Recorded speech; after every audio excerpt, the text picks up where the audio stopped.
Dear brothers and sisters, I just recently got to know about the story of Loreto when I was doing the consecration to Saint Joseph, and it was a very, very marvelous story about the house of Loreto.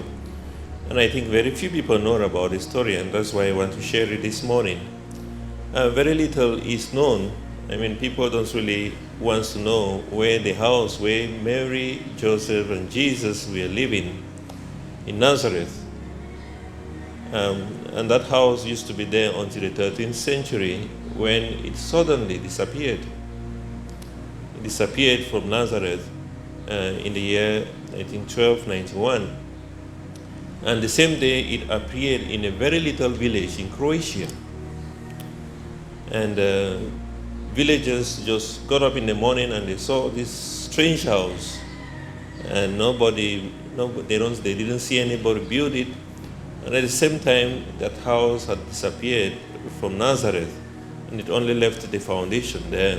The foundation was still there, but the house was transferred to Croatia. And after 3 years in Croatia, then it disappeared, and it appeared in a town called Pichero. I don't know if that is the name of the place. I'm not so familiar about Italian cities.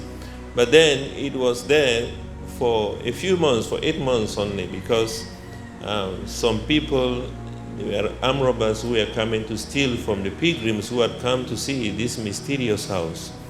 And many people were wondering why did it get transferred in the first place from Nazareth? And they got to know 3 years after, because the Muslims invaded all that area. And maybe if that house was there, it would have been destroyed by the Muslim invasion. That is the possible reason why it could have been transferred mysteriously. So when it appeared in Italy, in this village, and then once people started to steal from the pilgrims, then it did not last for a long time. It disappeared again and appeared in a hill which was outside that village in Italy. And then that hill belongs to two brothers. They started fighting over the land because pilgrims were coming to see this mysterious land this mysterious house that keeps transferring from one place to another. And because they were fighting over the land, and then they started exploiting also pilgrims, it finally disappeared from there and appeared in Loreto, where it is found to date. And many pilgrims are coming also to Loreto, and the pilgrims also, most especially from Croatia, they are praying that the house be taken back to Croatia where it first appeared. And that is the story about Loreto, the house of Loreto. And how did it come to know, how did people know that it was the same house of Nazareth? Was that 1 year later on, in the year 1296, the church sent a commission to be able to make an investigation on this house.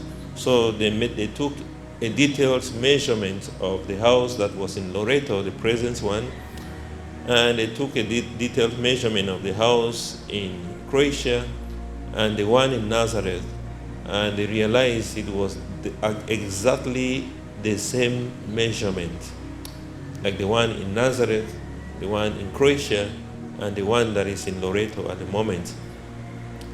And then 100 years later on, there were some scientists that were sent to make also a kind of a detailed investigation.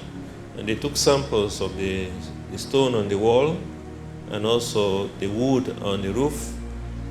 And then they got to know that the stone that was used to build that house is a stone that is found, a rock that is found mostly in Nazareth area, and the wood as well. And that is why they concluded that it's surely the house in which the Holy Family of Nazareth lived. And today it is known as Loreto House. And there are some sisters that actually I did a course in Ireland in a place called Loreto House, and there are some sisters that formed a congregation also called Loreto Sisters that is associated with this house. And many pilgrims are still going to Loreto today to experience, to have that wonderful experience of being in the home where Jesus, Mary, and Joseph once lived in Nazareth. And today in the gospel, my dear brothers and sisters, first of all, in the first reading, we already start hearing from Isaiah chapter 40, which is now, Isaiah has changed his tone of voice from the judgment of God upon the people of Israel to hope, to the message of hope. We know the prophet Isaiah is divided into two, from chapter 1 to 39 and from chapter 40 to 66. And the message of the first part is always about judgment. People have to repent, people have to change.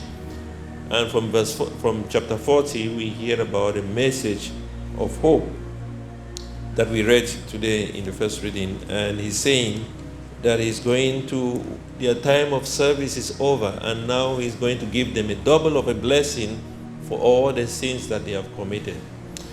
It tells us about how much, in spite of our sinfulness, God is always reaching out to us. And that is emphasized more in the gospel that we read today. How the good shepherd is reaching out for the lost sheep. And it says once he finds the lost sheep, he finds more joy. He's more happy with the one who has repented, with the sinner who has come back to God asking for mercy. My dear brothers and sisters, this is exactly the message of Advent, a time of going back, a time of going back to the shepherd who is actually reaching out to us, sinners.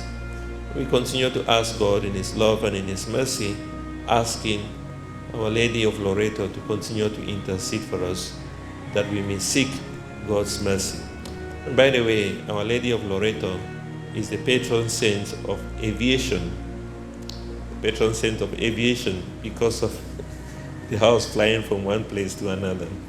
We continue to ask the intercession of Our Lady of Loreto, especially for those who are always traveling, who are always on the move, that God may continue to protect them.